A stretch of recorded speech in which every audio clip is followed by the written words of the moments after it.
movimentos ali naquela escola, dou algumas aulas também. E é um prazer estar partilhando um pouco do que a gente tem feito lá, do que Deus tem feito, né, conosco. E queria que ele também tenha feito grandes coisas aqui, né? Eu tenho contato com o Maxwell desde ontem. E tenho ficado muito feliz, né, com o engajamento da igreja na cidade, né, nas missões também, com o apoio que a igreja tem feito, né, e tem tido no reino de Deus. Amém? Sem mais delongas, irmãos, vamos abrir em Marcos, capítulo 10, Evangelho de Marcos, capítulo 10, nós vamos ler dos versos 35 ao 45. Evangelho de Marcos, capítulo 10, do verso 35 ao versículo 45.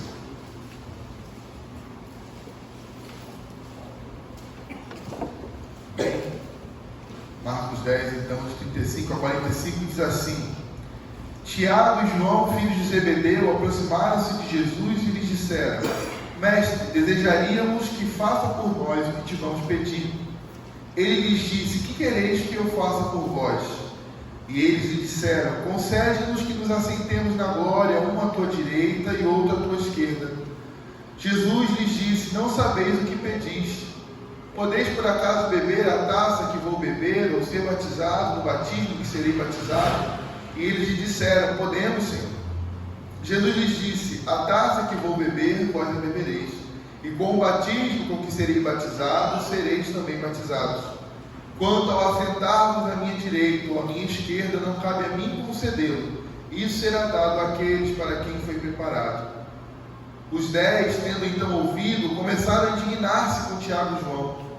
E Jesus então os chamou-lhes e lhes disse: Como sabeis, os que são considerados chefes das nações as mantêm sob o seu poder, e os grandes sob o seu domínio. Não deve ser assim entre vós. Pelo contrário, se alguém quer ser grande dentre vós, seja vosso servo. E se alguém quer ser o primeiro entre vós, seja o escravo de todos. Pois o Filho do Homem veio não para ser servido, mas para servir e dar a vida em resgate de muitos. Amém? Amém. Oremos. Pai, obrigado pela leitura da Tua Palavra, Senhor. Obrigado por aquilo que o Senhor já tem falado conosco, através dos hinos, das orações. Pai, obrigado por que o Senhor tem falado a cada um de nós aqui nessa noite. Nós sentimos a presença do Santo Espírito aqui neste lugar. Que o Senhor possa continuar falando, Senhor querido, através da Tua Palavra. Não aquilo que nós queremos ouvir, mas aquilo que nós precisamos ouvir, ó Deus. Que o Espírito Santo tenha liberdade no nosso meio, ó Pai, para agir e para corrigir, ó Pai, incentivar aquilo que é a Tua vontade nessa noite. É o que te pedimos em nome de Jesus Cristo. Amém. Irmãos, esse texto que foi lido é um texto bastante conhecido. Ele tem pelo menos em duas passagens, essa de Marcos e outra de Mateus. Embora em Mateus, no Evangelho, ele, talvez poupando os dois discípulos, ele fala que o pedido foi feito pela mãe dos filhos de Zebedeu, pela mãe de Tiago e João. Jesus está seguindo para Jerusalém, aqui nesse texto, é a última vez que ele vai a Jerusalém. Ele já está indo preparado para o seu martírio, ele já está indo preparado para a sua entrada triunfal, o seu julgamento, a crucificação. E nós vemos Jesus então, desde o capítulo 9, se vamos voltar um capítulo atrás aí, ele inicia uma narração muito clara a respeito de como seriam os últimos dias do Messias, como seriam os últimos dias do Filho do Homem, como seriam os últimos dias do Cristo. Ele narra a sua paixão aos discípulos. Só que a gente percebe aqui, tanto no capítulo 9, quanto no capítulo 10, como em outras passagens do Evangelho, é que os discípulos não estão entendendo muito bem o que vai acontecer com Cristo. O coração dos amigos de Jesus está muito distante da realidade da sua morte, do seu sacrifício, e também da revelação do que seria o reino de Deus. Os discípulos, a gente vê que eles estão eufóricos nas últimas passagens, eles têm conversas, interações uns com os outros, principalmente acerca dessas discussões de Jesus. Jesus fala que o reino vai ser consumado, que o reino vai ser estabelecido, e eles começam então nessa euforia de tentar entender como é que ia ser esse reino, um reino que na mente deles ainda era uma restauração política do Estado de Israel. E os discípulos nessa euforia discutem entre si o tempo todo, estão trabalhando sobre isso, sobre como que vai ser esse novo Estado. Será que Jesus vai destruir o templo? Vai restabelecer a ordem sacerdotal? Como é que vai ser isso? Como é que vai ser essa nova realidade desse novo reino? Aos moldes que eles estão esperando. Jesus vai para Jerusalém, a capital do poder religioso e político de Israel, e ali ele vai estabelecer o seu reino, e ali então ele vai começar a reger todas as nações, como os profetas falaram. Os discípulos, nesse imaginário nacional, judaico daquele período, eles acabam se perdendo no meio das suas discussões. E aí nós vemos então Jesus o tempo todo mostrando que na verdade ele vai sofrer uma paixão. É aos moldes não da entrada triunfal, mas aos moldes do servo sofredor de Isaías. E Jesus então prediz a sua morte, tanto no capítulo 9 quanto agora no capítulo 10. Ele acabou de fazer isso. Nós vemos os versículos 35 até o 45, mas no verso 32 até o 34, Jesus narra novamente que o Filho do Homem vai ser vilipendiado, morto, crucificado, escarnecido, todos o abandonarão. É isso que ele está falando, os discípulos estão preocupados com outras coisas. Jesus tenta mostrar para eles que a realidade do reino é diferente, mas eles ainda estão com a mentalidade de um reino glorioso, terreno, político, ali em Israel. Talvez isso seja um pouco movimentado pelo fato de que os discípulos, principalmente Pedro, João e Tiago, acabaram de sair do Monte da Transfiguração. Acabaram de ver Jesus em glória, com Elias e Moisés. Ainda estão encantados com essa nova realidade, pensando que aquilo ali é algo que vai se manter o tempo todo no seu ministério. E então os 12 discutindo sobre isso, pensando talvez que por serem próximos a Jesus, dentre os outros discípulos, sabe que Jesus teve diversos discípulos, pelo menos 70 além dos 12, os 12 eram o grupo mais próximo. Esses discípulos então pensando, bom, se nós somos os 12 mais próximos dele, nós com certeza teremos cargos melhores que os outros quando esse reino for estabelecido. Pelo menos algum ministério abocanha, isso na época de política, pelo menos uma secretaria, algum cargo opera desse novo reino de Jesus. Só que 2 discípulos se adiantam no pensamento muito mais do que os outros 10. Tiago e João, por serem irmãos, sendo chamados juntos, filhos de um tal Zebedeu, quem lembra dos chamados 2, eles estavam limpando as redes do Pai, e Jesus os chama e eles vão, sabendo que, olha, nós somos 2, Pedro também está com a gente todo o tempo, Pedro está sempre nesse grupo menor ainda de amigos, dos 12, tem ali os 3, Pedro, Tiago e João, o tempo todo próximos a Jesus. Eles se adiantam então e chegam para Jesus. No momento que ele volta a mencionar o reino, eles espertamente falam o seguinte: vamos chegar para Jesus e vamos perguntar para ele se a gente consegue, talvez nesse novo reino, além de ter um lugar bom, ter um lugar melhor ainda, mais próximo ainda de Jesus. E aí, estrategicamente, eles esperam Jesus mencionar o reino novamente. A gente vê isso no verso 35. E eles chegam para Jesus e não expõem diretamente a sua missão. Eles falam para Jesus assim: Senhor, concede aquilo que a gente vai pedir para o Senhor. Como quem diz assim: assina o cheque em branco, por favor, que eu estou precisando. É uma fala quase que infantil, Quem tem filho sabe, O filho vai chegar para o pai e falar assim: pai, você me dá um negócio? E aí o pai fica assim: não, mas que negócio? Pode ser um carro, pode ser um brinquedo, pode ser qualquer coisa. E eles chegam para Jesus nessa fala infantil: Senhor, o Senhor concede o que nós vamos pedir? E Jesus responde para eles de uma forma bem calma e tranquila: o que vocês querem que eu dê para vocês? Qual que é o pedido de vocês? Qual que é a missão de vocês? Só que a fala dos discípulos, irmãos, embora simples, ela tem uma conotação que é muito ruim. Os discípulos parecem querer pegar Jesus na pergunta, Vamos perguntar para ele se ele concede. Porque aí ele concedendo, ele não consegue mais voltar atrás, não importa o que a gente pedir. Assim como vocês lembrar da história de Esther, quando Naamã pede, que o rei faça o edito lá, e o rei faz o edito, depois que o edito está assinado, não tem o que fazer, Aí ele fala: já fiz o edito, não tem o que fazer mais. Agora, os judeus vão estar realmente numa situação muito difícil. Jesus então, parece que os discípulos querem pegar Jesus nessa artimanha, querem comprometer Jesus na sua fala, e eles fazem de uma forma que ele não saiba realmente o que está acontecendo. Então eles perguntam: Senhor, consegue o que ele está pedindo? E é uma atitude muito parecida com o que os doutores da lei, os fariseus, faziam com Jesus, que era tentar pegar Jesus no discurso. O tempo todo, se vocês lerem os evangelhos, Jesus está debatendo com os fariseus e com os mestres da lei, porque o tempo todo eles querem pegar Jesus no discurso. Então eles perguntam: Senhor, essa mulher aqui adulterou, devemos apedrejar ou não devemos? A lei manda que apedrejemos, o Senhor.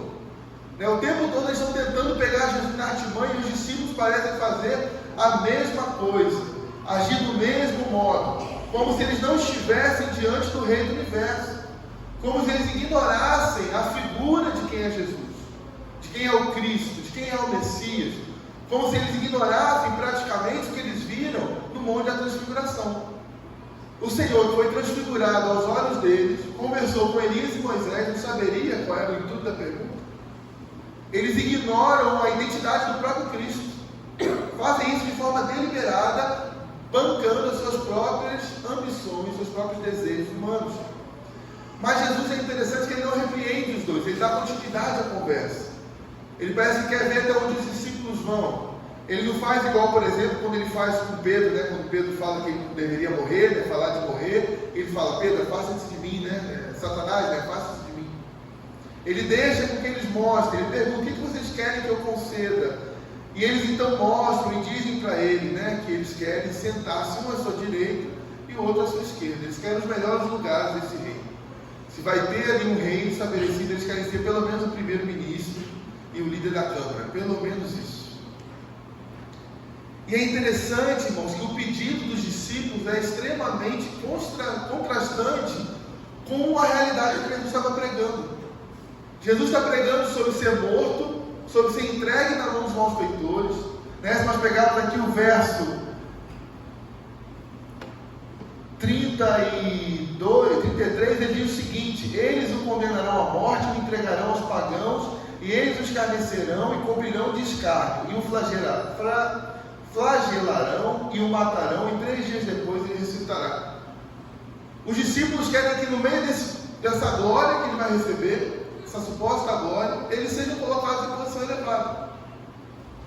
Mas que glória há em ser morto e crucificado? Que glória é essa que os discípulos estão esperando Jesus vai receber ali em Jerusalém naqueles dias? É muito contrastante, irmãos, o pedido dos discípulos com o discurso de Jesus. Jesus prega em Marcos 10, 31, de que os primeiros serão os últimos, e os últimos os primeiros. E aí os discípulos chegam e dizem: deixa nós sermos os primeiros. Parece que eles estão passando por Jesus esse tempo, ouvindo Jesus falar, mas não estão aprendendo nada do discurso de Jesus. Estão totalmente perdidos na realidade do que é o reino. Não há glória nenhuma. Mas a resposta de Jesus, irmãos, que ele dá no verso 36, é algo interessante, né? Ele vira para os discípulos e diz o seguinte, no verso 38, perdão: não sabeis o que pedis. Vocês não sabem o que vocês estão pedindo. Vocês não têm noção do que vocês estão pedindo. Vocês estão perdidos demais para saber o que vocês estão pedindo. É igual um menino que pede para o pai: pai, deixa eu dirigir o carro. Você não tem a noção do que você está pedindo. Se eu te entrego a chave, você vai bater esse carro e vai morrer. Você não tem noção do pedido que você está fazendo. Jesus, o próprio Jesus que eles estão pedindo para poder participar, né, dessa glória, Jesus pergunta: vocês podem beber o cálice que eu vou beber? Vocês podem ser batizados no batismo que eu sou batizado? E eles respondem prontamente: sim, Senhor, nós podemos. Jesus vira, dá vontade de pensar, talvez Jesus falando para eles assim: eu que estou prestes a solicitar que o Pai passe de mim esse cálice, e vocês estão achando que vocês podem beber do cálice? Eu que estou prestes a sofrer no jardim, pedindo: Senhor, se possível, amenize essa dor, e vocês estão prontamente pedindo para beber disso. Mas os discípulos continuam de uma forma infantil a afirmar que sim, eles podem beber do cálice, eles podem sofrer do batismo, porque eles estão prontos a sofrer isso tudo por uma glória que eles esperam alcançar. Eles respondem para Jesus: podemos, Senhor, sofrer e beber do seu cálice. Os mesmos discípulos que horas depois, dias depois, iriam abandonar Jesus na cruz, iriam se trancar em casa com medo, esses discípulos falaram que prontamente estariam prontos para poder sofrer com Cristo. Esses mesmos discípulos, Tiago e João, que vão ouvir de Jesus dias depois: vocês não podem vigiar nem 2 horas de oração comigo. Eu estava orando, pedi para vocês orarem, eu encontro vocês dormindo pela segunda vez. Vocês não podem nem vigiar em oração, quanto mais sofrer. E eu imagino se Jesus respondendo e ouvindo essa fala dos discípulos. Mas Jesus diz para eles logo em seguida que sim, que eles irão sim beber do cálice e participar do batismo. E aí mais à frente na história, vamos ver que Tiago foi o primeiro apóstolo a ser morto, né, decapitado a mão de Herodes, e João depois vai ser preso na ilha de Patmos, vai sofrer ali muito tempo. Então realmente eles participaram desse martírio, né? Pediram uma coisa e receberam, né? Mesmo pedido com outra intenção, mas acabaram recebendo o seu pedido. Mas é interessante, irmãos, que mesmo no meio dessa fala de Jesus com os dois, essa fala desconexa do Os outros discípulos, ouvindo o que estava acontecendo, se indignam no seu coração. E eles não ficam indignados, irmãos, né? Não pensemos nós que eles ficam indignados, pensando que assim, como é que vocês dois não entenderam o discurso de Jesus? Não está vendo que ele vai morrer? Não está vendo que ele está falando da sua paixão? Não está vendo que ele está falando de sofrimento? Vocês estão pedindo glória, lugar ao lado dele? Não, os outros discípulos estão indignados, irmãos, talvez porque os outros dois se adiantaram e pediram primeiro. Eles estão discutindo porque, tipo assim, como assim vocês pensaram nisso primeiro? E nós outros 10? Nós também temos direito a sentar também no lugar de destaque na mesa? E isso fica muito claro na fala de Jesus nos outros versículos. No versículo 40, Jesus ouve isso, reúne eles, e os 10 ficam indignados. No 42, Jesus fala, ele chama os seus discípulos para junto de si, e ele diz o seguinte: como vocês sabem, os que são considerados chefes das nações as mantêm sob o seu poder, e os grandes sob o seu domínio, mas isso e o seu domínio não deve ser assim entre vocês. A lógica que vocês estão pensando de quem é o maior, é o que domina, não pode ser assim no meio de vocês. Não pode. Os outros 10 estão indignados porque os outros 2 fizeram aquela pergunta, né, de se sentar à mesa com Jesus, nos lugares de destaque. Eles estão preocupados também de Tiago e João ganharem esse lugar de destaque, eles ficarem sem esse lugar. E a preocupação de Jesus agora é mostrar para os discípulos: olha, a lógica que vocês têm do reino de Deus não faz sentido. Não é essa a lógica que eu estou falando para vocês. Se não ficou claro até agora, eu vou deixar aqui agora em planos limpos, né? Vou deixar aqui agora de forma clara para vocês. As nações, sim. Ali fora quem manda é quem mais pode. Ali fora quem tem o domínio é que domina sobre os outros, e todo mundo obedece. Ali fora os grandes são aqueles que são servidos. Entre vocês não é assim. Entre vocês, o principal é aquele que serve. O maioral é aquele que é escravo. Então, se vocês querem um lugar de destaque no reino dos céus, sirvam. Se vocês querem se assentar na mesa entre a direita e a esquerda do Pai, então vocês, por favor, se tornem escravos uns dos outros. Essa é a lógica do reino. Jesus mostra aos discípulos que a mentalidade deles ainda é muito terrena, irmãos. Ainda é muito normalzinha. Ainda está muito focada naquilo que o imaginário judaico daquele período pensava, um Messias político que viria a ser rei de Israel. Está totalmente fora da realidade do que realmente é o reino de Deus. E nós vamos ver que essa mentalidade dos discípulos só vai ser transformada em Atos capítulo 2 com a ação do Espírito Santo. Porque ainda no capítulo 1, quando Jesus está sendo assunto aos céus, eles perguntam para Jesus: Senhor, é agora que você restaura Israel? É agora que você vai fazer a gente ficar independente de Roma, Senhor? E Jesus fala: não. Volta para Jerusalém, fica em Jerusalém até você receber o Espírito Santo, e aí tem como ser testemunho: Jerusalém, Samaria, Judéia, Samaria, confins da terra. Vocês ainda estão entendendo errado. É somente com a ação do Espírito Santo em Atos capítulo 2 que nós vemos o discurso dos discípulos mudarem, que eles entendem: olha, Jesus foi morto, crucificado para que as nações ouvissem que Ele é o Senhor. Aí que muda o discurso da igreja. Eles então, irmãos, parece que eles não têm somente dúvidas sobre esse reino, mas querem manter a lógica desse reino. Entre eles querem saber quem é o maior, quem vai servir, quem vai ser servido. Já que Jesus está indo embora, quem que fica então como líder da igreja? Né? Já que Jesus vai embora, quem que é o pastor então? Quem que é o presbítero? Né? Quem que é o principal da sinagoga agora que Jesus está indo embora? E Jesus quer trabalhar coisas novas, irmãos. Jesus não quer mudar somente a mentalidade deles, ou mudar somente a vida deles, a realidade deles. Jesus quer mudar totalmente a mentalidade dos discípulos, porque Jesus, como nós sabemos, não põe remendo novo em pano velho, nem vinho novo em odre velho, que é para não destruir aquilo que é novo, para não estragar aquilo que é novo. Então existe uma lógica que rege as nações, mas essa lógica não é a lógica do Filho do Homem. Existe um reino mundano, mas o reino de Cristo não é esse reino. Esse reino é um reino transformado. Mas Jesus chama os seus discípulos com amor e lhes ensina isso. Fala: olha, se vocês querem ser grandes, então vocês sirvam. Essa é a nova lógica do reino. O menor é que é o maior. O escravo é que tem destaque. É uma lógica onde o mestre é que lava o pé do discípulo, e não o contrário. É uma lógica onde o Filho do Homem se humilha, desce à terra, encarna em forma humana e se humilha até a morte, e morte de cruz, como diz Filipenses. Filipenses capítulo 2. Essa é a lógica do mundo. É a lógica de Cristo, perdão. É onde o próprio Deus se submete à forma humana, em amor daqueles que Ele tem resgatado. Submete até a cruz. O coração de Cristo, esse coração servo do Cristo, é o que Ele quer que os seus discípulos tenham. É o que Ele espera que os seus discípulos tenham. Sirvam um ao outro, não dominem sobre o outro, sejam servos. Escolham os últimos lugares quando se assentarem uns com os outros. Dê ao outro a primazia do primeiro lugar. Divida a sua capa. Caminhe mais uma milha com o seu irmão. Dê o manto se ele lhe pedir. Essa é a lógica que Jesus quer. Os irmãos estão entendendo a mudança de paradigma? Como é que muda totalmente? O ministério de Jesus é um ministério de servo. É isso que ele fala no último versículo. Vim para servir. Não para ser servido, eu vim para servir. Eu, o Filho de Deus, o grande eu sou, vim para servir. E ele mesmo fala em João capítulo 6:38, pois eu desci do céu para fazer não a minha vontade, mas a vontade do meu Pai. O tempo todo Jesus deixa bem claro que é a vontade do Pai que ele almeja, é a vontade do Pai que ele anseia, essa é a sua vontade. Ele veio ser servo de todos.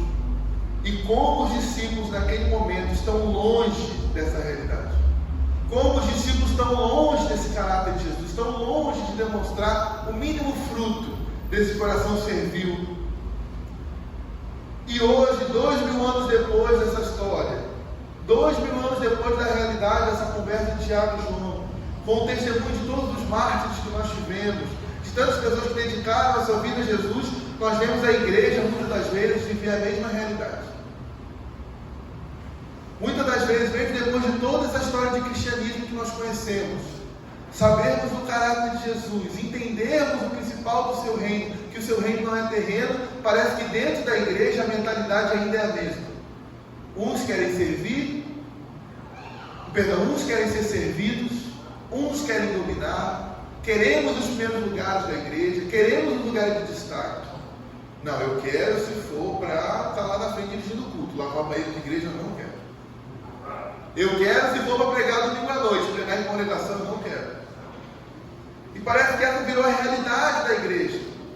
A igreja brasileira, então, quando a gente amplia um pouco mais a visão, é terrível. Outro dia eu estava na casa do meu irmão, ele é de uma outra igreja, ele estava tendo um culto de aniversário do pastor dessa igreja, e era o culto do pastor. A pregação era sobre o pastor. Era sobre o nome do pastor, como o pastor tinha desenvolvido seu ministério, como o pastor tinha feito isso, feito aquilo, feito aquilo. Era a pregação do dia, era sobre o pastor. Lotado, irmãos, de igrejas assim, que o pastor se tornou aquele Deus quase, né? Mas o pastor tomou assunto no lugar de Jesus dentro da igreja. Uma idolatria cega que nós vemos. Ainda numa posição muito de um domina e o outro serve. Ou mesmo quando nós estamos servindo, nós ainda assim servimos com uma lógica de que eu sirvo porque eu sou muito bom. Eu sou tão bom que eu lavo o banheiro da igreja. Eu sou tão bom que eu me humilho perante vocês, né? E também não é essa lógica que Jesus está falando. Não é esse o coração que Jesus quer de nós. A lógica do mundo, irmãos, ela não só perverteu a igreja, como ela se tornou nossa regra de existência, infelizmente. Nós vestimos muitas vezes uma falsa modéstia para justificar as nossas ações de zelo. Um zelo vazio que na realidade só demonstra nossos próprios desejos egoístas. Quantas vezes, irmão, nós chegamos numa igreja e encontramos alguém que é aquela pessoa zelosa, não é o zelo pela igreja, não sei o que lá e tal. Ele se veste uma falsa modéstia, mas no fim das contas não faz nada que é a vontade de Deus. Só se veste uma modéstia, só se veste um zelo servil que na verdade é falso. Agimos muitas das vezes como Tiago e João, irmãos, uma ambição impulsiva, que nos leva a querer perverter e enganar o próprio Cristo, ignorar a identidade do próprio Jesus ressurreto. Ignoramos a cruz e pensamos que o trono e as coroas é que são a realidade do Evangelho. Muitas das vezes, irmãos, a igreja clama pelo arrebatamento, não porque quer ver Jesus voltar, mas porque está cansado de ver esse mundo e quer chegar logo no grande, no Santo dos Santos, pegar logo a sua coroinha, sentar no seu trono e passar a eternidade inteira ali sentado. Quantos de nós, às vezes, não nos pegamos assim, né? Ah, Senhor, o mundo está tão terrível, acaba logo com isso. Mata logo esses pecadores da tua vida, Senhor. Pedro orou assim, né? Senhor, manda fogo do céu, consome logo eles. Quantas vezes, irmão, nós também nos pegamos assim todas as vezes? Senhor, essa cidade está muito ruim, destrói o planeta. Salva só os teus e está tudo bem. Ignoramos, irmãos, que na verdade a cruz é que é o nosso trono. É na cruz que nós devemos fixar o nosso olhar. Como diz o hino, né? Sim na cruz, sempre me glorio. Um hino que ainda fecha, né? E pensa nisso, é na cruz que eu me glorio. É no ser servo que eu me glorio. O hino 107 do nosso cenário. Jesus, irmãos, não censura aqueles discípulos por eles quererem alguma coisa dentro do reino de Deus. Não é isso. Jesus não está censurando os discípulos por eles terem ambições no reino. Jesus está censurando os discípulos por eles mudarem e perverterem a lógica. Jesus quer sim que nós tenhamos ambições no reino dele. Ele quer que nós ansiamos e desejemos o quê? Uma vida cada vez mais dedicada a ele. Hoje o pastor falou de manhã cedo, né, sobre a questão do dinheiro, que infelizmente é um tema terrível na nossa igreja brasileira, pela quantidade de escândalos que nós vivemos, né? É cabível que nós também, quando ouvimos falar de dinheiro, dá aquela cacofonia no ouvido. Mas é desejoso que nós ansiemos sim, que venha-se muito recurso para enviarmos para a coisa certa para o campo. É desejoso que nós recebamos muito recurso sim, para poder servir Ipanema de alguma forma melhor, com novos projetos, com cesta básica, com o que seja. É desejoso que nós tenhamos, Senhor, que a nossa igreja prospere, sim, para que o recurso vá para o local correto, para que ajude o missionário, dê uma melhor vida ao missionário, a criança da periferia, as viúvas, aos órfãos, aos estrangeiros. Esses discípulos têm uma ambição, mas é uma ambição arraigada na carne, do pensamento deles, naquilo que eles enxergam como algo bom. Jesus quer que nós sejamos ambiciosos pelo seu reino. Se você hoje colocar no seu coração, Senhor, me dá recurso para eu poder pegar o avião e ir lá para Guiné-Bissau trabalhar em Canchu. Me dá, Senhor, recurso. Não é barato, irmão. Uma passagem de avião está aí uns 9 mil reais. Nem todo mundo aqui tem 9 mil reais para poder ir para Canchu. Então Deus tem que levantar recurso. Então Deus tem que tocar em alguém que tem esse dinheiro para poder enviar o missionário. Isso é uma missão correta. Senhor, me dá condições de ir.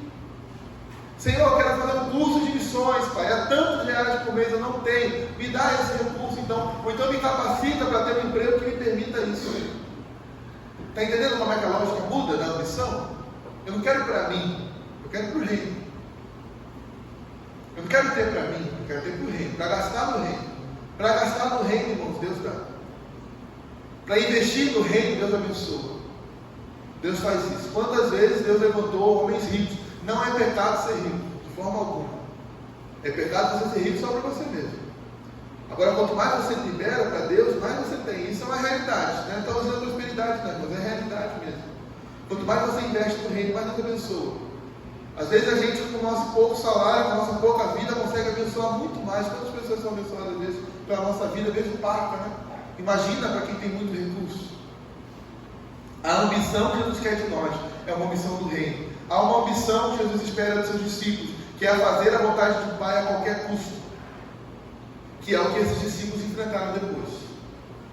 Diz a tradição que quando Tiago foi levado para ser decapitado, o carcereiro se converteu, porque ele viu uma ambição tão grande aquele homem morrer pelo Cristo, uma honra tão grande de morrer, que o carcereiro se converteu. É a tradição da igreja, né? Porque esses homens e mulheres, irmãos, que nós vemos em Atos dos Apóstolos, eles eram tão ambiciosos pelo reino, que quando tinham que morrer, eles morriam pelo Evangelho, não tem esse problema. Paulo fala, né, que ele passou por naufrágios, foi açoitado várias vezes, ele e Silas na prisão, mas a ambição dele era continuar indo até a Espanha. A minha ambição é a Espanha. Foi para Roma, preso, a minha ambição é a Espanha. Daqui a pouco Deus acaba com essa algema e eu vou para a Espanha. Eu vou pregar o Evangelho lá.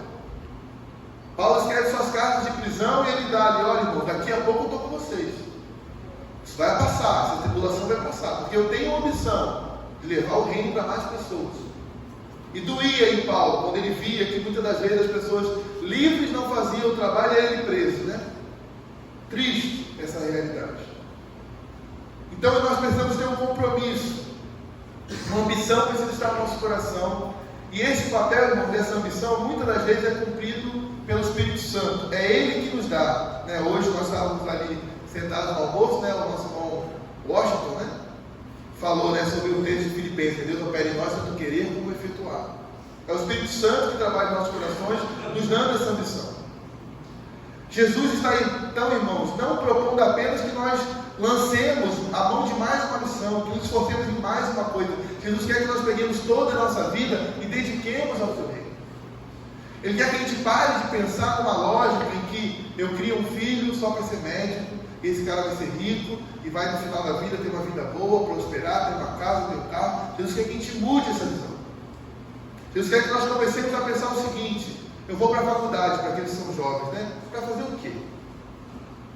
O que eu posso fazer para o reino de Deus com a minha faculdade? O que eu posso fazer para o reino de Deus trabalhando aqui em Ipanema? O que eu faço para o reino de Deus morando na minha casa, na minha rua? O que eu faço para o reino de Deus? É essa a mentalidade que Deus quer de nós. O que eu faço para o reino de Deus indo para a minha escola todo dia? O que eu faço para o reino de Deus trabalhando com a guarda mirim? O que eu faço para o reino de Deus com isso? O que Deus me deu na minha mão? Deus me deu Ipanema, o meu bairro, eu trabalho no meu emprego todo dia, eu levanto às 7 e vou até às 5 todo dia. O que eu faço para o reino de Deus com isso? Como que eu uso isso para o reino de Deus? É essa a mentalidade. Ele não vai e traz para os discípulos: vocês precisam agir assim. Não, pelo contrário, vocês só devem agir assim. O pensamento de vocês tem que ser dessa forma. Fora disso, está fora do reino. Um pensamento que não pensa a forma de servir e resgatar, que é o que Jesus fala no último versículo: o Filho do Homem veio servir, dar a vida a resgate de muitos. Tudo que foge dessa frase, irmão, vem de procedência maligna. Porque essa é a vontade de Deus. O Filho do Homem, o seu caráter, o caráter de Cristo, do Rei do Universo, é servir e resgatar. Esse deve ser o caráter da igreja presbiteriana na nossa cidade de Ipanema: servir e resgatar. Irmãos, a gente vai ficar por aqui porque a gente não tem condições de ir para Cuxu. Servir e resgatar Ipanema. Irmãos, eu tive a bênção de estudar numa universidade da cidade tal. Servir e resgatar. Irmãos, eu vou visitar minha família. Servir e resgatar. É isso que Jesus espera de nós nessa noite: servir e resgatar. Porque esse é o caráter do Cristo: veio ser servo e dar a vida em resgate de muitos. Que o Senhor Deus, no último dia, quando chamar essa igreja para si, porta da igreja de Ipanema, serviu e resgatou Ipanema. Foi para isso que eles viveram: servir e resgatar. Senhor, talvez aqui mostremos algumas pessoas queiram ir. Sim, irão. Servir e resgatar os deuses enviados. Alguns Deus chama para servir e resgatar aqui. Outros Deus chama para preparar outros para ir, que é o meu caso. Preparo outros para ir. Daqui a pouco, ali, no 16 de outubro, vão 9 missionários lá para o campo trabalhar. Aprenderam a ficar 1 ano com a gente. Vão levar o que aprenderam. Então, irmãos, entender o nosso lugar no reino é entender que nós viemos aqui para servir e resgatar. Porque o Filho do Homem foi quem fez isso primeiro. É Ele que se humilhou na forma de escravo. Foi Ele que se entregou na morte de cruz. Foi Ele que se colocou primeiro em nosso lugar, quando ninguém queria. Então, que preço nós poderíamos pagar além desse que já foi pago? Que desculpa nós daremos para o Cristo para não fazermos a obra que Ele nos concedeu de forma tão graciosa? Que outra coisa pode tomar a nossa mente ao longo da nossa vida, se não for servir e resgatar? Que outra coisa pode tomar o nosso dia, se não for pensar em servir e resgatar, irmãos?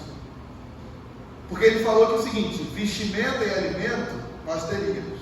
Isso Ele garantiu, está garantido. Os passarinhos comem, que dirá vocês? Todo dia os passarinhos comem, não quanto nem certo.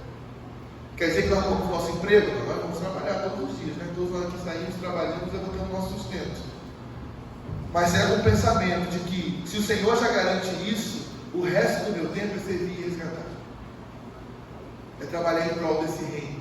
É pensar essa nova mentalidade. Que nós possamos fazer isso, irmãos. Que nós possamos não negar essa realidade, como Tiago e João, que ficaram tanto tempo com Jesus sem aprender nada. Talvez muitos de nós vamos ficar anos no banco de igreja e infelizmente não vamos aprender nada. Sabe aquele crente que está na igreja há anos e ainda não entendeu o reino? Que nós não sejamos assim, irmãos, nécios no Evangelho, neófitos no Evangelho, desde tempo e anos de igreja. Que missões não seja apenas, irmãos, um tema uma vez por ano, mas que seja um tema de todo dia: servir e resgatar.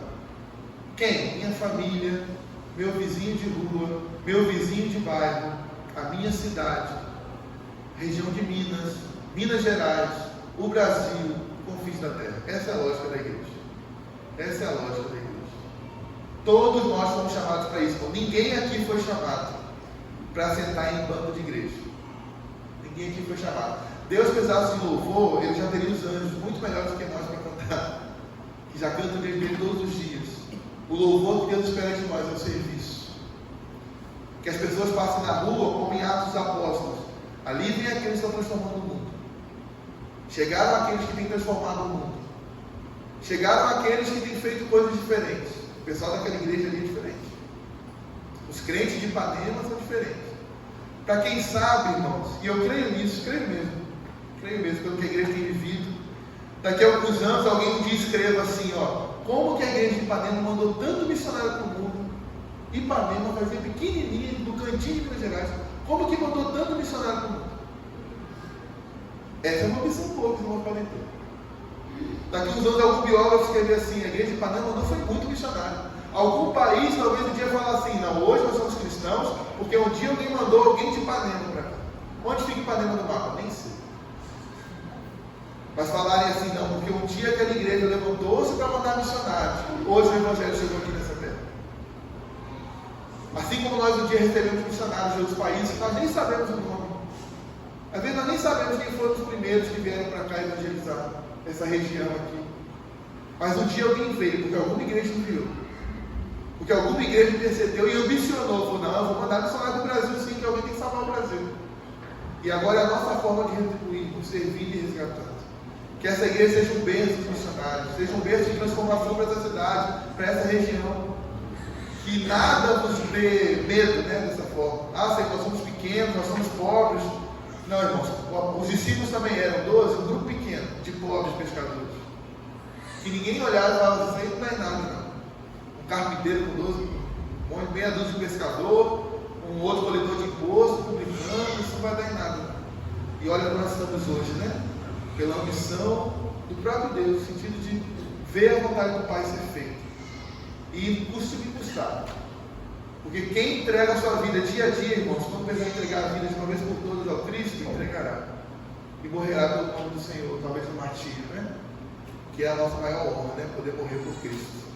Amém, irmãos? Amém. Que essa seja a missão dessa igreja, que Deus nos abençoe. O SEM está à disposição dos irmãos para treinamento, se os irmãos quiserem, material missionário. É um prazer servir os irmãos. Espero voltar mais vezes, talvez com outros cursos, Então, pensando com o Maxwell, uma forma de fazer uma parceria, algo nesse sentido, para que os irmãos continuem com essa viva chama de missões dos irmãos a cada tempo, que Deus possa abençoar e honrar isso através do Espírito Santo. Amém?